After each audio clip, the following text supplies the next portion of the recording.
जनाब असी आए हैं दरबार की ज़ियारत करन, बहुत ज़्यादा हाइट से हैं।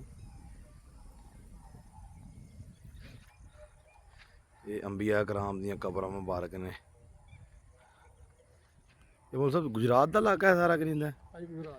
हाँ साडा तो उधर परा शुरू होंदा सियालकोट है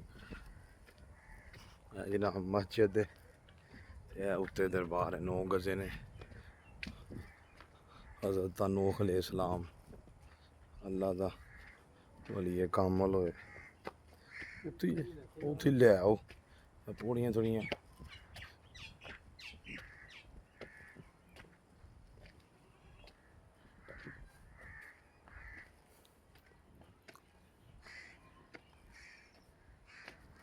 जनाब दरिया के कंढे के उत्ते ये 2 मज़ारे अक़दस ने, 3 ने बल्कि इस इलाके च, लेकिन दूसरे दरबार तो शरफ हासिल हो रहा है। एक हज़रत अमनून अलैहिस्सलाम के दरबार दे हो गए हैं काफ़ी हाइट के उत्ते, बिल्कुल दरिया चनाब के कंढे के उत्ते आशकां दा दरिया।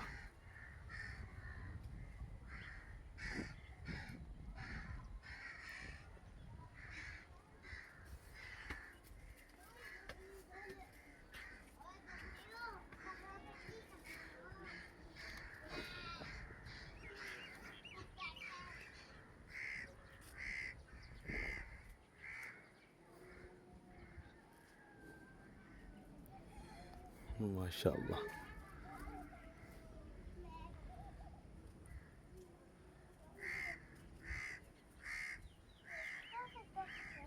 वाह भी वाह।